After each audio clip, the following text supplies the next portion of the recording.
بسم اللہ والصلاۃ والسلام علی رسول اللہ۔ السلام علیکم۔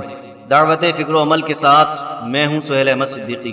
شہادت ہے مطلوب و مقصود مومن، نہ مال غنیمت نہ کشور کشائی۔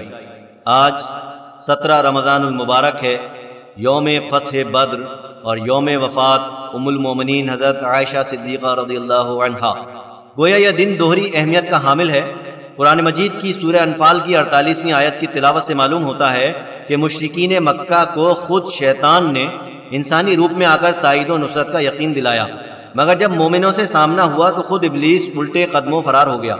ایمانی طاقت کے مظاہرے پر رب ذوالجلال نے اسی صورت کے ذریعے مسلمانوں کو قلیل تعداد میں ہونے کے باوجود غالب آنے کی بشارت عطا فرمائی۔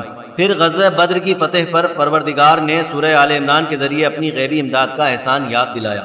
ممتاز محقق قاضی محمد سلمان منصور پوری نے غزوہ بدر کے 336 شرکائے کرام کے حالات لکھے، جن میں 14 صحابہ کرام داد شجاعت دیتے ہوئے شہید ہوئے، جبکہ کفار کے 70 سورما جہنم واصل ہو گئے۔ غزوہ بدر میں مارکہ آرائی شروع ہونے سے قبل ہی ایک انصاری صحابی حضرت حارث بن سراقہ رضی اللہ عنہ نے حضور پنون صلی اللہ علیہ وسلم سے دعائے شہادت کرائی، اور گھوڑے پر سوار کوچ کے وقت ایک جگہ حوض پر رک کر پانی پینے لگے تو مشرکین کا پہلا تیر انہیں آ لگا اور وہ مقام شہادت پر فائز ہو گئے۔ ان کی والدہ حضرت ربیعہ بنت نور رضی اللہ عنہا کو اللہ کے رسول صلی اللہ علیہ وسلم نے بشارت دی کہ حارث کو رب کائنات نے جنت الفردوس میں جگہ عطا فرما دی ہے۔ سبحان اللہ۔ کارزار بدر میں جب حق و باطل کا مارکا چھڑا تو سب سے پہلے جام شہادت نوش کرنے والے صحابی ایک غلام حضرت مہجہ بن صالح رضی اللہ عنہ تھے۔ حضرت عمر فاروق رضی اللہ عنہ کے آزاد کردہ اس غلام کو سید الانبیاء صلی اللہ علیہ وسلم نے سید الشہداء یعنی شہیدوں کے سردار کا لقب عطا فرمایا۔ یاد رکھیے، بعد ازاں غزوہ احد میں نبی محترم صلی اللہ علیہ وسلم کے عزیز چچا حضرت حمزہ رضی اللہ عنہ کو شہادت پر یہی لقب عطا فرمایا گیا تھا۔ بدر کے معرکے میں بڑوں کے ساتھ ساتھ بچوں اور نوجوانوں کا جوش و خروش بھی دیدنی تھا۔ کئی کمسن صحابہ نے جہاد کی اجازت طلب کی، مگر رسالت مآب صلی اللہ علیہ وسلم نے کسی نابالغ بچے کو اس اہم مہم میں شامل ہونے کی اجازت نہ دی۔ 16 سالہ حضرت عمیر بن ابی وقاص رضی اللہ عنہ کو ان کے اصرار پر رسول مقبول صلی اللہ علیہ وسلم نے نہ صرف اجازت مرحمت فرمائی بلکہ اپنے دست مبارک سے ان کے لباس کے ساتھ تلوار باندھی۔ جامع شہادت نوش کرنے والے یہ کمسن صحابی سیف الاسلام حضرت سعد بن ابی وقاص رضی اللہ عنہ کے چھوٹے بھائی تھے۔ غزوہ بدر کے موقع پر عزم و ہمت اور ذوق شہادت کے متعدد مظاہرے تاریخ کی آنکھ نے دیکھے۔ ایک صحابی حضرت خیثمہ انصاری رضی اللہ عنہ اور ان کے فرزند حضرت سعد بن خیثمہ رضی اللہ عنہ میں بحث چھڑ گئی کہ جامع شہادت نوش کرنے میں پہل کون کرے اور جہاد سے دور گھر کے معاملات کی نگرانی کون کرے۔ جب باپ بیٹا نے قرآن اندازی کی تو نام نکلا بیٹے کا۔ اللہ کی شان دیکھیے، حضرت سعد رضی اللہ عنہ غزوہ بدر میں شہید ہوئے اور پھر غزوہ احد میں ان کے والد حضرت خیثمہ رضی اللہ عنہ کو رتبہ شہادت نصیب ہوا۔ 17 رمضان کی تاریخ اسلام میں یوں بھی اہمیت ہے کہ اسی تاریخ کو رسول مقبول صلی اللہ علیہ وسلم کی محبوب زوجہ محترمہ حضرت عائشہ صدیقہ رضی اللہ عنہا نے وصال فرمایا۔ سن تھا 58 ہجری۔ ام المومنین حضرت عائشہ صدیقہ رضی اللہ عنہا کے فضائل پر مختصر وقت میں جامع گفتگو ناممکن ہے۔ محض 17 سال کی عمر میں نکاح اور 19 برس کی عمر میں حرم نبوی میں داخلہ، پھر یہ فضیلت کہ ان سے قبل نبی کریم صلی اللہ علیہ وسلم نے کسی کنواری خاتون سے نکاح نہیں فرمایا۔ ان کی طہارت اور برات پر قرآن مجید میں تفصیلی آیات نازل ہوئیں۔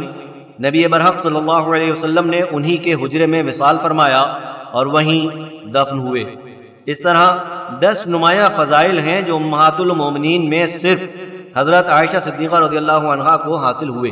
ام المومنین حضرت عائشہ صدیقہ رضی اللہ عنہا کے فضائل سورہ احزاب، سورہ نساء اور سورہ نور میں مذکور ہیں۔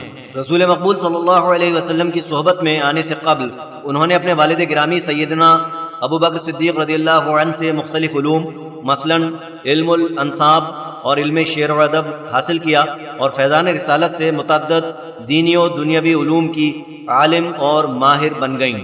وہ تفسیر قرآن، فقہ، بالخصوص شرح حدیث، طب اور تاریخ پر عبور رکھتی تھیں، فصیح و بلیغ مقررہ تھیں اور خدمت دین میں بہت سے مرد صحابہ کرام سے آگے تھیں۔ یہاں یہ بھی بتاتا چلوں کہ حدیث شریف کا ایک علم درایت یعنی روایت کو عقل کی بنیاد پر پرکھنا بھی ام المومنین حضرت عائشہ صدیقہ رضی اللہ عنہا کی دین ہے۔ ایسی نیک صورت و نیک سیرت دین و دنیا میں خیر و برکت کی باعث زوجہ محترمہ کو رسول مقبول صلی اللہ علیہ وسلم نے حمیرہ کے لقب سے پکارا اور بعض مواقع پر ان کی فضیلت کے لیے منفرد انداز بیان اختیار فرمایا۔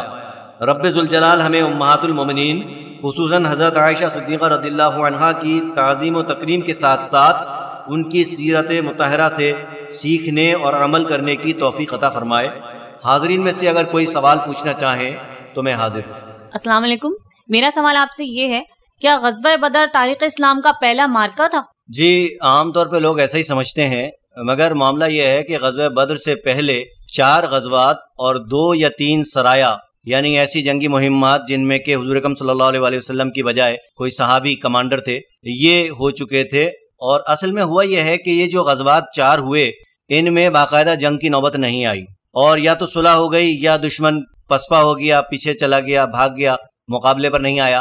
اور یہ جو 2-3 سرایا ہوئے تو ان میں بھی برائے نام مقابلہ ہوا۔ تو پہلا جو کھل کے جس کو کہنا چاہیے مارکہ ہوا ہے حق و باطل کے درمیان، اور باقاعدہ جنگ ہوئی اور قتال ہوا ہے اس میں، جس میں کہ لڑائی میں قتل کی بھی نوبت آئی ہے، وہ جنگ بدر ہے، غزوہ بدر ہے۔ سہیل صاحب، غزوہ بدر کے حوالے سے سوال یہ ہے کہ کیا اس غزوے میں بچوں کی کسی طرح شرکت ثابت ہوتی ہے ہماری تاریخ میں؟ بات یہ ہے کہ عموماً ہم جو پڑھتے سنتے ہیں اس میں یہ بتایا نہیں جاتا، مگر یہ ایک تاریخی حقیقت ہے کہ حضرت انس بن مالک رضی اللہ عنہ حضور اکرم صلی اللہ علیہ وسلم کی خدمت میں مستقل رہتے تھے، اور جس وقت غزوہ بدر ہوا تو ان کی عمر کم و بیش 12 سال تھی، تو وہ اس وقت بھی اللہ کے رسول صلی اللہ علیہ وسلم کی خدمت میں موجود تھے۔ اور بعض روایات سے پتہ چلتا ہے کہ وہ چھوٹے موٹے کام کر رہے تھے، جیسے مثلا تیر اٹھا کے دینا وغیرہ۔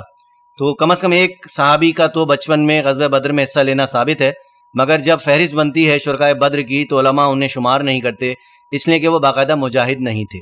میرا سوال یہ ہے کہ ام المومنین حضرت عائشہ صدیقہ رضی اللہ تعالی عنہا کا اپنی بہن حضرت اسماء صدیقہ رضی اللہ تعالی عنہا سے عمر کا کتنا فرق تھا؟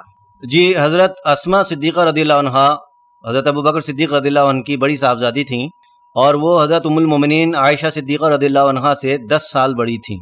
تو میں نے جیسا کہ عرض کیا کہ حضرت عائشہ صدیقہ رضی اللہ عنہا کی عمر نکاح کے وقت 17 برس تھی، یہ جدید تحقیق سے ثابت ہے، اور 2 برس بعد رخصتی عمل میں آئی تو ان کی عمر 19 برس ہو چکی تھی۔